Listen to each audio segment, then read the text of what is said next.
ইনস্টাগ্রামে কত সুন্দর সুন্দর হ্যাক দেখায়, মনে হয় যে 1 মিনিটেই সব হয়ে যায়।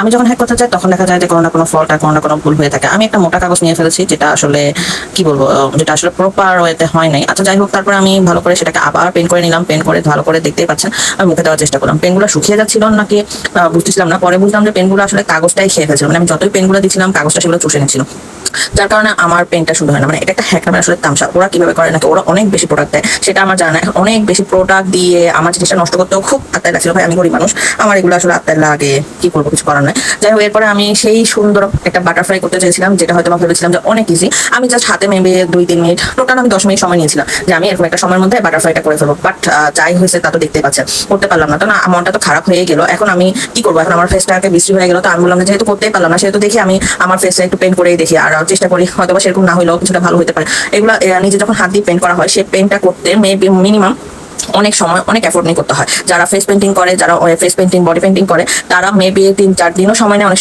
সময় সারাটা দিন সময় নেয়। এত সময় ভাই আমার কাছে নাই। আমি অন্য কিছু করে ফেস পেন্টিং অত বেশি আমার করা হয় না, আমার ভালো তেমন একটা লাগে না। ইজি যেগুলো হয়তো সেগুলো আমি 3-4 ঘন্টার মধ্যে করে ফেলতে পারবো, সেগুলোই আমি ট্রাই করি। তো এটা আমি যতটুকু ভাবে ট্রাই করেছিলাম, যেভাবে ট্রাই করেছিলাম যে কম সময় লাগবে, সেটা আমার দ্বারা হয় নাই। তো আমি পরে ব্রাশ একটা নিয়ে আমার ফেস পেন্টিংটা করে নিচ্ছি। ফেস পেন্টিং এর আবার ব্রাশগুলো আলাদা হতে হয় যতটুকু বুঝলাম, কারণ আমার যে মেকআপের ব্রাশ দিয়ে আমি করেছি, সেই মেকআপের ব্রাশটা আমার ধুইতে অনেক কষ্ট হয়েছে।